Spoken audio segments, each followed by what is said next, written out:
സജിലേട്ടൻ്റെ പുതിയ പടമായിട്ടുള്ള ഘടകം കണ്ടു. ഒരു വെറൈറ്റി ജോണറിൽ ഒരുക്കുന്ന സിനിമയാണ്. RDSന് ശേഷം ഒരു അടിപ്പടം കണ്ട ഫീലാണ്. ഇടിയുടെ വെടിക്കെട്ട് തൃശ്ശൂർ പൂരം എന്ന് തന്നെ പറയാം ഫസ്റ്റ് ഹാഫ്. പിന്നെ ഇമോഷണൽസ് ഉണ്ട്, സെൻറ്റിമെൻറ്റ്സ് ഉണ്ട്, എല്ലാം കൊണ്ട് തന്നെ ഒരു ഫ്രണ്ട്ഷിപ്പും കാണിക്കുന്ന ഒരു മണൽ മാഫിയയുടെ പോരാട്ട സിനിമയാണ്. മണൽ വാരുന്നത് നല്ലതല്ലെന്ന് പറയുന്ന മെസ്സേജും ഉണ്ട്. മണൽ വാരിക്കഴിഞ്ഞാൽ അവർക്ക് പൈസ കിട്ടും, പക്ഷേ അത് പോലീസ് പിടിക്കും. അതുകൊണ്ട് മണൽ വാരാണ്ടിരിക്കുക. അപ്പോൾ അശ്വിനി കോക്ക് പറഞ്ഞ പോലെ അത്ര പൊട്ടപ്പടമൊന്നും അല്ല, ഒരു നല്ലൊരു ക്ലീൻ എൻ്റർടൈൻമെൻറ്റ് പാക്കേജാണ്. ഹക്കീം നല്ല രീതിയിൽ തന്നെ അഭിനയിച്ചിട്ടുണ്ട്. വ്യത്യസ്ത ജോണറാണ് സിനിമയ്ക്ക് ഒരുക്കിയിരിക്കുന്നത്. പിന്നെ സോണയൊക്കെ മികച്ചതായിട്ട് അഭിനയിച്ചിട്ടുണ്ട് നായികയായിട്ട്. പിന്നെ ഇതിൽ പാട്ടുകളൊക്കെ നല്ല പുതുമയായിട്ട് തോന്നുന്നുണ്ട്. പാട്ടുകളാണെങ്കിലും BGM ആണെങ്കിലും രസമായിട്ടാണ് നമ്മുടെ സജിലേട്ടൻ മേക്ക് ചെയ്തിരിക്കുന്നത്.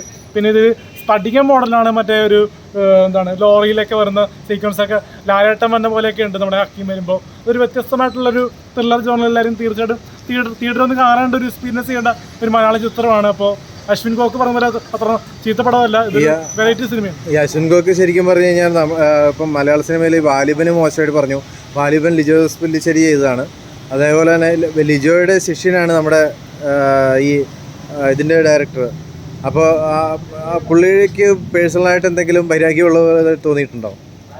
അങ്ങനെ തോന്നിയിട്ടുണ്ടോയെന്ന് എനിക്ക് കറക്റ്റ് അറിയില്ലെങ്കിലും പുള്ളിയും പല പടത്തിനും പോസിറ്റീവ് പറയാറുണ്ട്, പല പടത്തിനും നെഗറ്റീവും പറയാറുണ്ട്. പുള്ളിയുടെ തോന്നലാണ് പുള്ളി പറയുന്നത്.